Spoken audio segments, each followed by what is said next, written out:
Good morning, Hank. It's Tuesday. At least there are trees. When I was younger, I used to think that trees were a big waste of space, except insofar as they provided us with oxygen. But now, when I'm sad and on the edge of something worse than sad, I think, well, at least there are trees. This little forest has been here for about 12,000 years, since a glacier receded from my corner of the world toward the end of the last ice age. This forest is older than writing or the wheel, and about as old as agriculture. There are many kinds of trees here, oaks and maples, and my personal favorites, the sycamores, with their stark white bark that peels in the wind. My dad was the state director of the Nature Conservancy when we were kids, and when people wanted to criticize his environmentalism, they would call him a tree hugger, derogatorily, as if to imply that he believed trees were more important than people. Trees are certainly more numerous than people. Plants comprise 82% of Earth's biomass, so seen from above, or indeed from the branching roots below the surface, this is mostly a tree planet. Even after the radical deforestation of North America in the 18th and 19th centuries, even after the deforestation of so much land globally, this is still a plant planet. We are kind of a rounding error, life-wise. We often wonder what aliens would think of us if they visited Earth.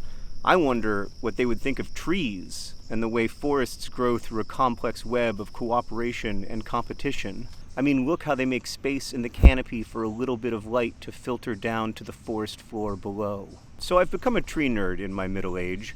I ask apps to tell me what tree I'm looking at, and then I note in my little gratitude journal that I saw a northern red oak I like today, or a sugar maple.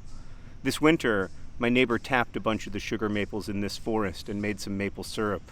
It was delicious, and the trees didn't seem to mind. But then, of course, I don't know what it's like to be a tree.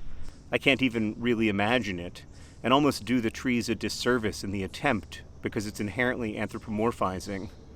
I just need to let them be. One of my all-time favorite sentences comes from Annie Dillard's Pilgrim at Tinker Creek. She wrote, "I am really here, alive on this intricate earth, under trees." There's so much to marvel at in that sentence. The necessity of the really, a word that is so often unnecessary, the perfection of the word intricate, the comma placement, and so on. Because we are really here, alive on this intricate earth, under trees. Even if you cannot see a tree right now, you are nonetheless under them. But when you're really under them, you are aware that you are alive under trees. We use their shadows, which we call shade. It keeps us cool. Many of us, myself included, feel that we live primarily online, that we are distant from trees. This is part of why in my younger and more ironic years I thought of trees as irrelevant. The world, I believed, was in cyberspace, the thrilling and new life that allowed me to be without a body, to be made out of typewritten words and memes instead of blood and organs. And yet, it is also true that trees once caused a mass extinction, one of the greatest extinctions in the history of life on this planet. Over 300 million years ago, the life and death of early trees caused phosphorus-rich soil to form on Earth's land, which then washed into oceans and lakes, which created massive algae blooms that killed around 75% of all marine species, including almost all coral. We think of trees as still and gentle, as symbols of nature in balance, as the harmony to our disharmony. But they have also caused a lot of suffering. They have also become too powerful for the planet's good.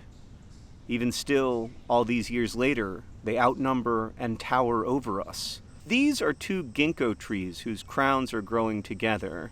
Ginkgos aren't quite as old as the trees that caused the Devonian extinction, but they're still very, very old. Trees much like this one date back 290 million years, around 1,000 times longer than we've been here.